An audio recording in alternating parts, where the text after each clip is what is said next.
everyone, and welcome back to the Real and True podcast. I'm your co-host, Edmund Mitchell. And I'm your co-host, Emily Mentog. And this podcast is for us to discuss the unit of videos in more detail, to dive deeper into the content, and share a bit of the behind the scenes of the mission and vision of Real and True. How are you doing, Emily? I'm doing great, Edmund. And if you're joining us today, we're so excited for you to be here. And it means that Unit 5 has launched. The Unit 5 Proclamation, Explanation, and Connection videos are out. So if you haven't had a chance to watch those yet, I would definitely encourage you to do so. We'll be sharing, behind the scenes and insights from each of those videos on this podcast episode. So you can go watch them now at Real+True.org or find us Real+True on YouTube, Facebook, Instagram, all the social media. Yeah, we're everywhere. So give us an overview of this month's content. This unit, Unit 5, covers Catechism 185 to 231, but give us kind of an overview of all the content. Yeah, so this section of the Catechism, the thesis for it is, I believe in God. And it's really drawing us into saying, when we say we have belief in God, what does that mean? Who are we talking about? What does that relationship look like? And so we've broken that down into, our ecclesial method inspired style of releasing these videos. The Proclamation video is all about, what's in a name? What does knowing someone's name mean? What do you learn about that person? How does it strengthen your relationship to know someone's name? Because of course we know God's name, and that is the basis of our relationship with him. And then the next video goes into then, well, who is God? So we know God's name, we have a relationship with him. Well, who is that person behind the relationship? That's a concept I really loved exploring this unit. And then the last video, the connection video, is all about what is the creed and why is it important. So the Catechism follows the structure of the creed for this sort of pillar. And so we talk about, what is that? Why is it so important to being a Catholic? So we're really excited to talk about those 3 videos on this podcast today. Yeah, I love this section of the Catechism. Just to give context again, we're in the first pillar of the 4 pillars on creed, and we're starting to break down the actual lines of the creed. The articles of the creed is what they're called. And it starts with, I believe in God, right? I believe in God, the Father Almighty, creator of heaven and earth. And I love, Emily, you mentioned when we were talking about this unit in particular, you mentioned that our target audience might be familiar with the term God or might maybe raised Catholic or Christian, but we don't often pause to think, what do we mean when we say God? We've heard, maybe a lot of us have heard the word God or the term God so much growing up, but do we all mean the same thing when we use that word? Yeah, definitely. I think, of course we've heard God. Yeah. We have a familiarity with the word. But even if you, let's say, and I would imagine that many people in our target audience, they even still pray to God, on occasion, whatever that works for their life. I'm always especially praying on airplanes when they're taking off or things like that. So, but especially before I had my conversion, I would still pray sometimes. And so what we really want to invite people to do in this unit is stop and think, okay, if God's a person who I have a relationship with, or if I'm hearing the Catechism, the teaching of our faith say that, well, then I'm talking to God and about God all the time. Who is that person behind the name? And I just thought that was a really beautiful, sort of entry point into then explaining, who God is by first meeting people where they are and saying, you talk about God and to God. Let's stop and think about who that is. Yeah, so for this Proclamation video, we just tackled that head on. What's in a name? What is it about names? The things we bring to the meaning of names, especially relationships and names. And we have this awesome couple, Yvette and Joshua, who have amazing kids' names, very uncommon kids' names. So original with their naming for their 5 children. And we, the video actually is able to highlight their oldest daughter. Her name is Arise, and the story behind her name, which we were so great to have them share that with us. But they had a few other interesting ones too. So the Cedar. Chosen. Cedar was one. Chosen. Yes. Arise. Yeah, there was a lot of really interesting ones. And I love how Yvette and Joshua were just so head on. They're just okay, there's a reverence for names. There's that heavier meaning of, God calls us by name. God knows us before we're even born. And so they're okay, if for them and their belief, well, then we're not just going to name they said they can't name their next son Bob after they've named all these other kids. You can't just have Cedar, Chosen, Arise, Bob. That would be, Bob. Yeah, they really prayed through No it. offense to all the Bobs. Yeah, Bob's a great name, but next to a Cedar, Chosen, Arise is kind of wow, what happened?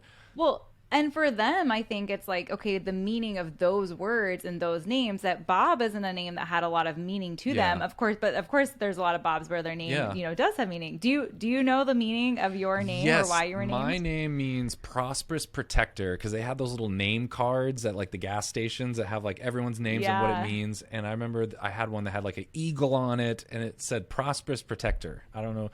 I'm a rich protector, I guess. A rich cop. There you go. I love that. I don't know actually what Emily means, but my middle name is May, and that was named after my grandmother, who my dad's mom, and she was also my godmother. And so it's like Yeah. maybe I don't know the sort of like root of the word Emily and where the original meaning comes from, but my middle name carries a lot of meaning because of like the person that I was named after. Yeah, something that didn't make it into the video, but that I realized as I was interviewing Yvette and Josh, was that, it says in scripture, like God says, I will call you by name. And I didn't realize, it's the ordinary things that sometimes we don't take time to really think about. I didn't realize that, man, when I name my son or my daughter, I'm giving them the name that God is going to use to call them by. So, Right. I mean, that's a big decision like to be making as a in a parent. way for all eternity, like God has to say Ignatius, right? Like it's a very powerful thing. Yeah, it's really beautiful. And we also, the other side of it is that we also call God by the name that he revealed. So like what we were talking about, we say God, but we stop and think about what that means. And in this video, we go to the moment in the burning bush where God reveals his name and he says, I am who I am. Like, I'm Yahweh. That's who sent you. This is my name. Yeah. And just the imagery around that burning bush scene in the video, it's one of my favorites, I think, that we've done so far in working on it with our animation team to really bring that to life and the significance of that moment in this beautiful burning bush scene. Yeah, God is he's called many things throughout the Bible. And yes. But when Moses asks him in particular, who shall I send, or who shall I say has sent me? Then God gives his name, the I am who am. That's awesome. We continue have a lot of names for God, and then I have a fun fact question, a preview for what will eventually be revealed in Catechism paragraph 430, Unit 7 down the line. But do you know what Jesus's name means? Are you asking me this? You're putting me on the spot. Yeah, well, you probably know. I'm asking our audience and you. Okay. They can comment below. It's like Yeshua. It means God saves, right? In Hebrew? Okay. Yeah, in Hebrew. So, which is really cool because that's like, it's both his identity, but like also his mission of like what he's come to do. Yeah. So like all these names for God in the Bible, and then, carried on like in our faith and in our faith life, living it out, there is the significance behind names. We realize the significance of our own names and of the people in our lives. And so let's dive deeper into realizing the significance of God revealing his name to draw us into a personal relationship with him. And you use that word personal. I mean, we do give names to animals, but it is true that we're different creatures because we're not just what's, we're who's. Like, we're a person. Right. And while you might name your cat Moose, or you might, have a fun name for your dog, right, they don't have personhood.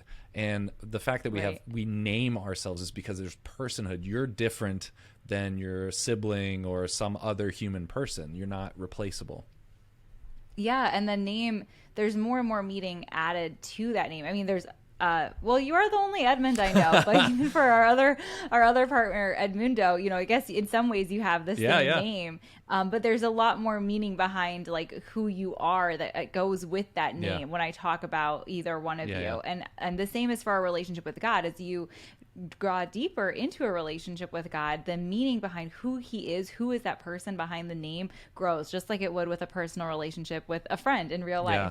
So that leads us to our favorite part of the episode. Well, our favorite interactive part of the episode, the Standout Catechism paragraph. So every podcast, we take the catechism section and we try to pick a catechism quote or a catechism paragraph that really stood out to us.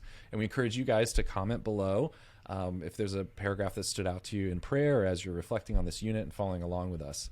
So do you want me to go Should first? we shout out to? Yeah.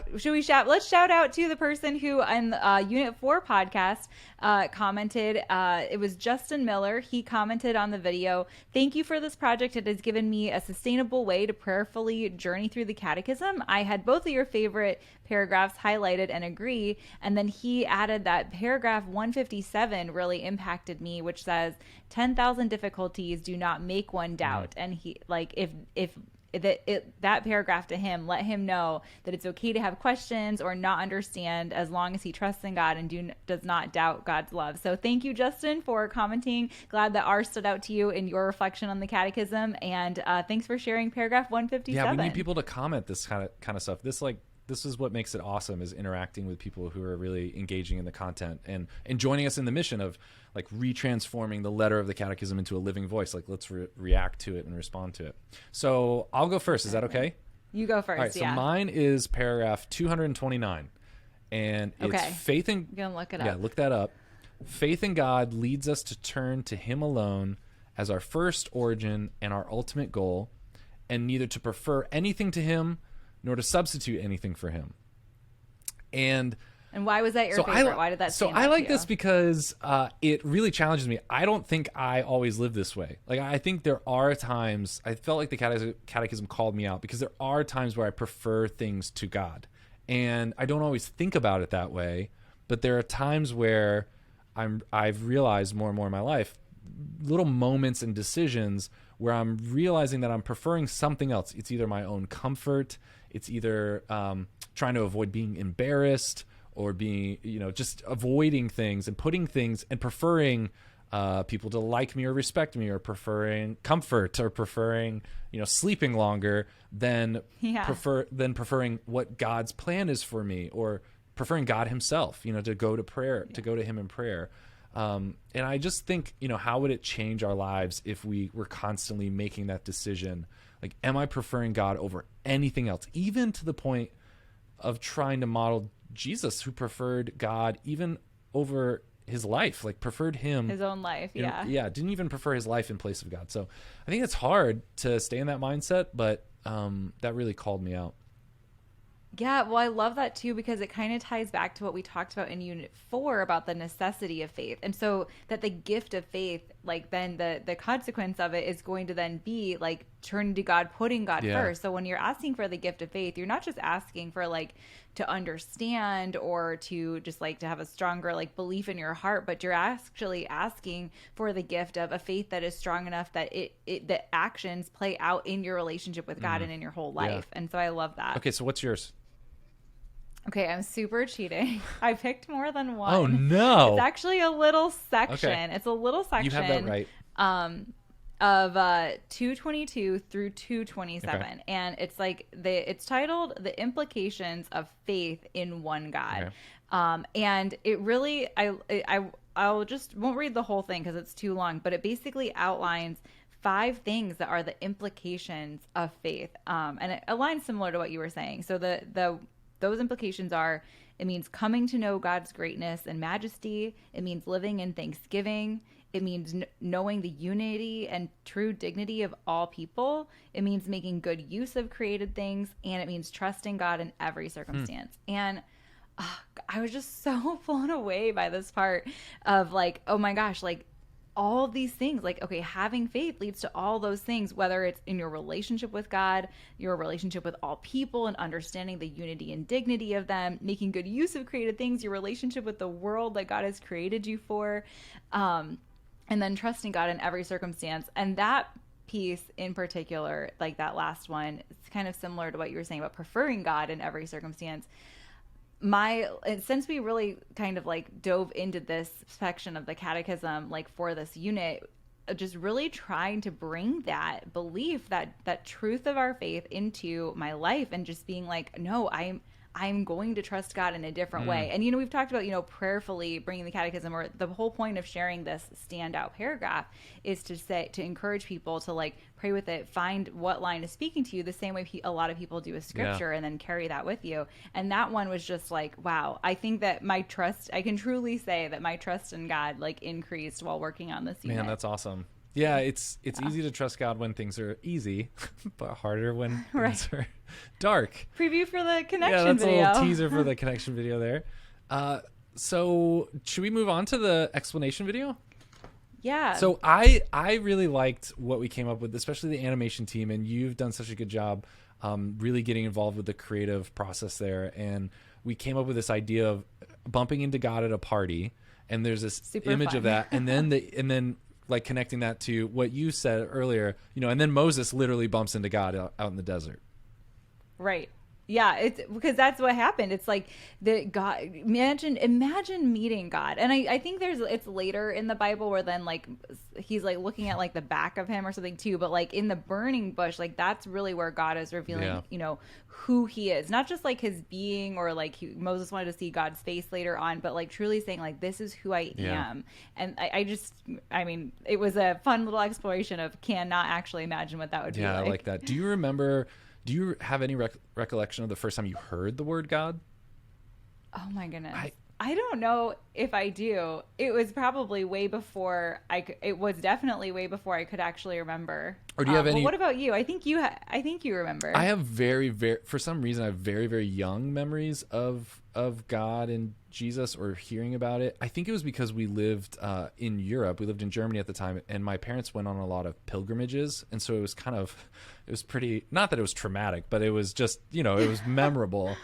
And I have a very, very early memory of looking through one of these like cartoon drawn, well, not cartoon, but like a illustrated picture Bible.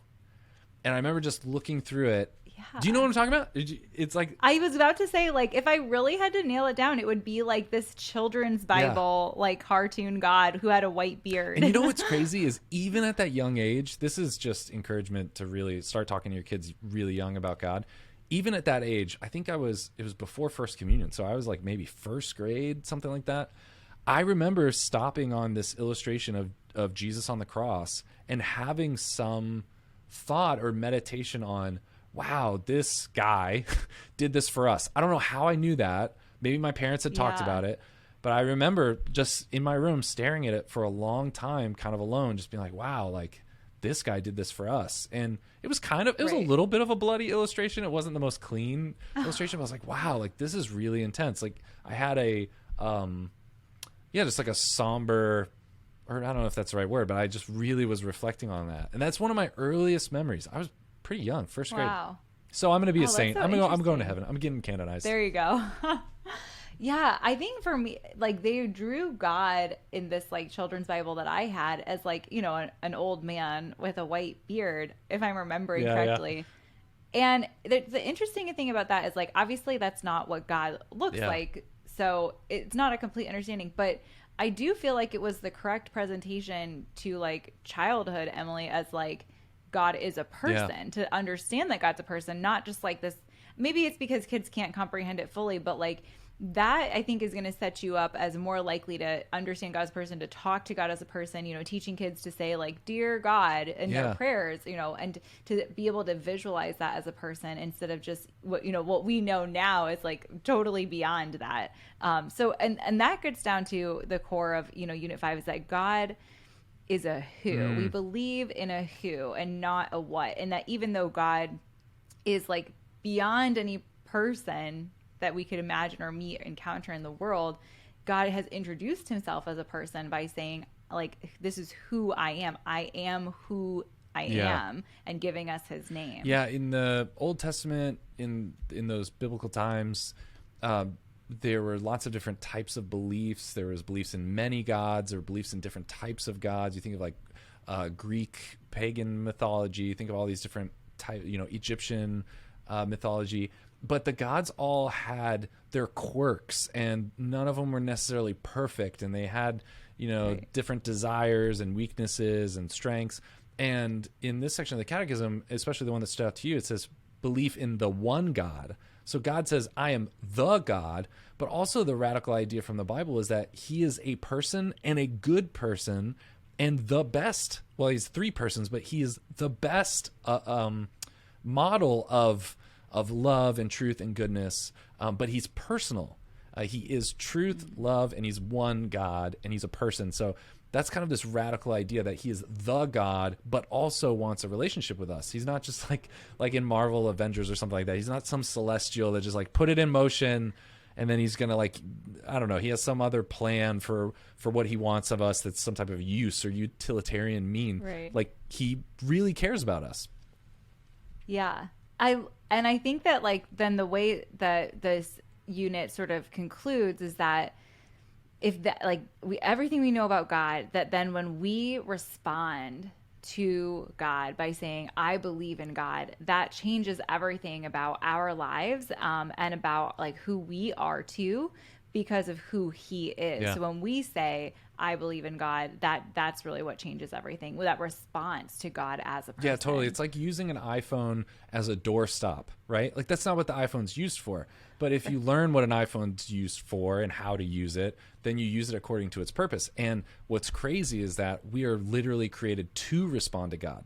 So it's not just, oh, it'll make us a good person and we should be good. It's like, no, we're actually created and our highest calling is to respond to God. And it's what gives us the fullest life, because it's plugging into power, right? Like it's literally how we're created. And so when we respond to this personal God, we're doing that which we were created for.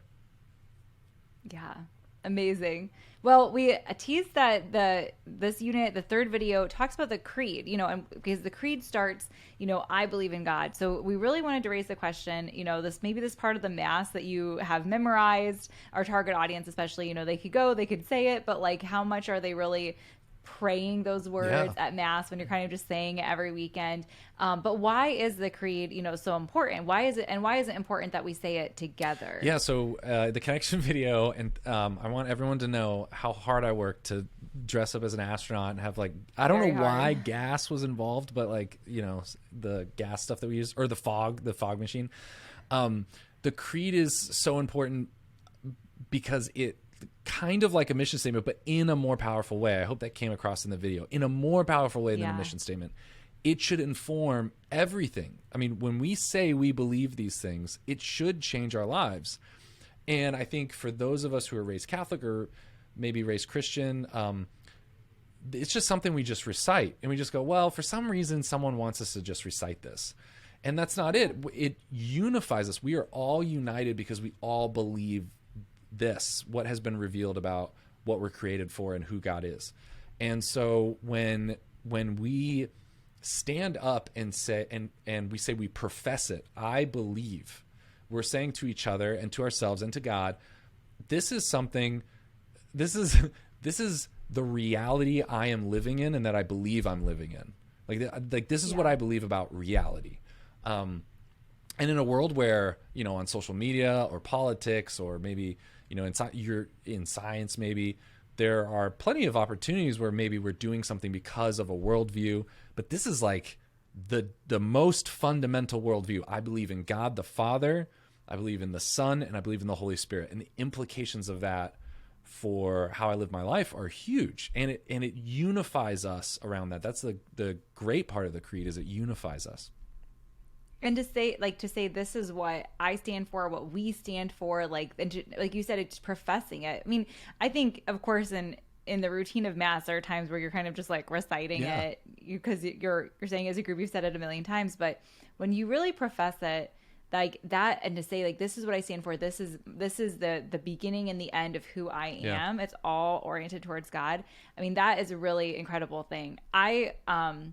When we were working on this video and talking about the creed, I was remembering like there was a video that kind of went viral. This was a couple years ago now, where after some terrorist attacks that had happened in the Middle East, these Christians afterwards, in response to it, gathered outside, like with a church where this had happened, and they were reciting the creed together, like in response. And it was so powerful. Like I could even get emotional now thinking about it. It was so moved by it, where instead of being afraid, and of course, I mean, there's so many ways like in prayer that you could respond to something like that happening. But if they were being persecuted for their faith, they were going to respond by just even doubling down by saying, this is what we believe in. This is who we are. We are not afraid because of this reality. Yeah. Like you said, it's just saying, this is my reality. And I will just like you never get over that. I think that scene of seeing these people kind of share, like say the creed, profess the creed in that moment of